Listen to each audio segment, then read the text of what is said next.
ಸೂರ್ಯಕಾಂತಿ. ಈಗ ನಿನ್ನ ಮೇಲಿನ ಸೇಡ್ಗೋಸ್ಕರ ಅಮ್ಮ ಐಶ್ವರ್ಯ ಅಂತಂದು ನನಗೆ ಗಂಟಾಕಿದ್ರು. ನನಗೆ ಯಾವತ್ತೂ ಐಶ್ವರ್ಯ ನನ್ನ ಹೆಂಡತಿ ಅಂತ ಅನ್ನಿಸ್ಲೇ ಇಲ್ಲ. ಹೋಗ್ಲಿ, ನನ್ನನ್ನು ಮದುವೆ ಆಗಿ ಬಂದ ಐಶ್ವರ್ಯಂಗಾದ್ರೂ ನಾನು ಹಿಡಿಸಿದ್ನ? ಐಶ್ವರ್ಯನ್ಗೆ ಸರಿಯಾದ ಜೋಡಿ ಅಂದ್ರೆ ಜೀವನ್.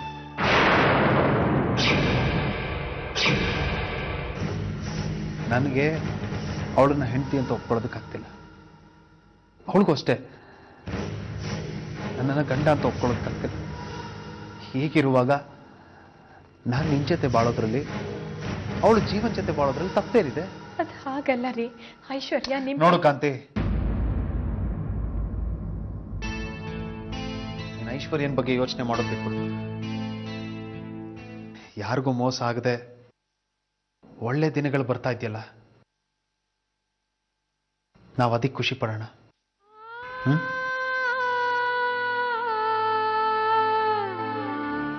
ನಾನು ಸಂತೆಕಟ್ಟೆ ರೇಣುಕಮ್ಮ.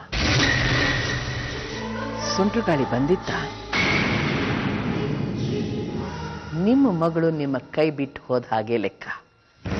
ನೀವೆಷ್ಟೇ ಸತ್ಯ ಹೇಳಿದ್ರು, ಎಷ್ಟೇ ಕಷ್ಟಪಟ್ಟರು ಏನೂ ಮಾಡೋದಕ್ಕಾಗೋದಿಲ್ಲ. ನಿಮ್ಗೆ ಹಣ ಬೇಕಾ, ಮಗಳು ಬೇಕಾ?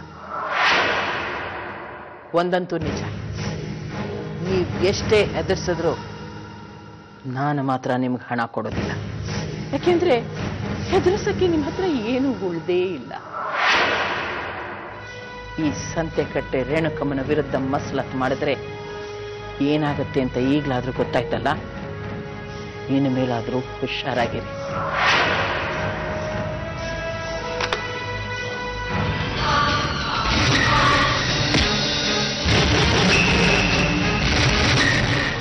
ರಾಜ ರೋಷವಾಗಿ ಎರಡನೇ ಮದ್ವೆ ಮಾಡ್ಕೊಂಡು ಮೊದಲನೇ ಹೆಂಡತಿನ ಮನೇಲೆ ಇಟ್ಕೊಂಡು ಕದ್ದ ಮುಚ್ಚಿ ಸಂಸಾರ ಮಾಡ್ತಿದ್ರಲ್ಲ, ನಾಚಿಕೆ ಆಗಲ್ವಾ ನಿಮ್ಗೆ?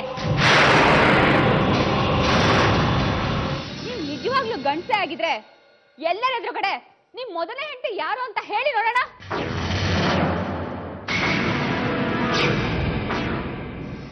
ಬರ್ಬೇಕು ಬರ್ಬೇಕು ಮಹಾಸತಿ ಕಾಂತಿ ದೇವಿಯವರು. ಮಾಡೋದೆಲ್ಲ ಮಾಡ್ಬಿಟ್ಟು ಮಳ್ಳಿ ಹಾಗೆ ಯಾಕೆ ಎಲ್ಲ ನಿಂತ್ಕೊಂಡಿದ್ಯಾ? ನಿನ್ ಜನ್ಮಕ್ಕಿಷ್ಟು.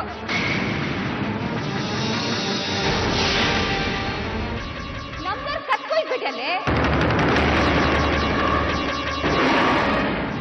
ಮಿಸ್ಟರ್ ಮಂಜುನಾಥ್, ನಿಮ್ ಮುಖಕ್ಕೆ ನಾನು ಬೇಕು, ಕಾಂತಿನೂ ಬೇಕಾ? ಇಬ್ಬಿಬ್ರು ಹೆಣ್ತಿರು. ಓಹೋ, ಅತ್ತೆ ಆ ಕಾಂತಿ ಮೇಲೆ ರೇಗಾಡ್ತಾ ಇದ್ರು, ಆಮೇಲೆ ಆ ಕೊಳದಲ್ಲಿ ಕಾಲೇಜಿಗೆ ತೋರಿಸ್ತಾ ಇದ್ರು. ಇವೆಲ್ಲ ನನಗೆ ಗೊತ್ತೇ ಆಗಿಲ್ಲ ನೋಡಿ.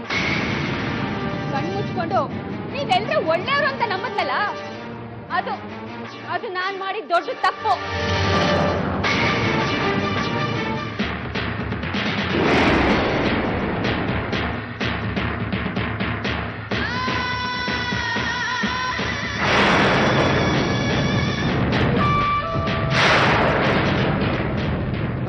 ನಿಂತ್ಕೊಳ್ಳಿ ಅಲ್ಲೇ. ನನಗೆಲ್ಲರೂ ಮೋಸ ಮಾಡ್ದವ್ರೆ. ನನ್ನಮ್ಮ ನನಗೆ ಎರಡನೇ ಮದುವೆ ಮಾಡಿಸಿ ಮೋಸ ಮಾಡಿದ್ಲು. ನನ್ ಗಂಡ ಅಂತ ಅನ್ಕೊಂಬಂದಿ ಇವ್ರೆ ನನಗೆ ಮೋಸ ಮಾಡ್ಬಿಟ್ರು.